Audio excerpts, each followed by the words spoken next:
Hello again, everyone. I'm Channel 2 Sports Director Zach Klein, joined by Michael Carvell, the recruiting blogger for the Atlanta Journal-Constitution. Michael, of course, we want to hit you up on a few hot topics. I'm not going to leave you hanging, my man, in the world of recruiting. And we begin with Sandy Creek High School's Demarre Kitt. How good is he, and what's the latest with his recruiting process? Well, Zach, Demarre Kitt is really good. It's really not a strong class of wide receivers out of the state of Georgia this year, but Demarre Kitt would be at the top of it. In fact, he was picked for our AJC Super 11 team. A little plug there for the AJC.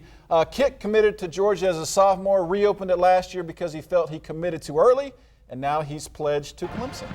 Well, Sandy Creek has a few other seniors who college coaches are loving to take a look at. One of those guys, quarterback Cole Garvin, committed to Marshall, while defensive end Chris Williams will play at Ole Miss. Any insight on those two guys?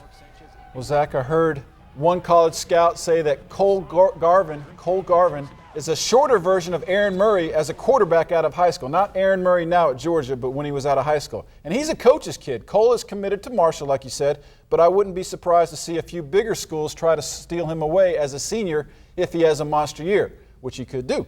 And I think everybody loves Chris Williams. He has got some work to do in the classroom, but he may be the state's best defensive tackle, or at least the best one we'll see on WSB this year. He's not the tallest guy in the world, but neither am I.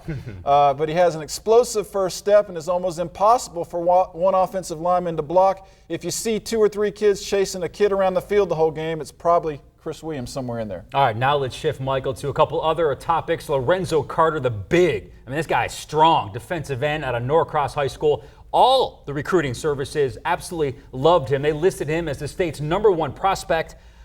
But some people think he may have dropped in the rankings after his performance in the game on ESPNU a few weeks ago.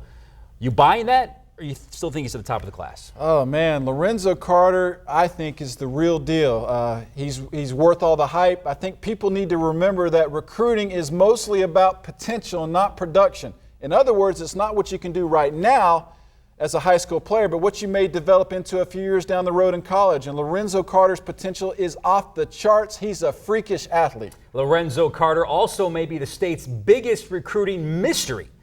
He's all over the map. He's narrowed down to 7 colleges. You have Florida, Georgia, Alabama right now as your leaders. What's your prediction there? Zach, this is very difficult to read. At first, it seemed like he was a lock to go to Alabama. And then Lorenzo surprised everybody over the summer when he named Florida as his leader. So I think the Gators are still in front right now, but that Georgia is gaining some ground. Lorenzo will likely visit Georgia this weekend for the South Carolina game. And as far as my prediction, I'm going with Alabama just because it seems like they get all the top players out of Norcross High School. But this one will play out until February's signing day. He is the best in the business, folks. And I'm not talking about Lorenzo Carter or Deshaun Watson. I'm talking about my man, Atlanta Journal-Constitution's Michael Carvell. Michael, as always, we appreciate your time. Thanks so much.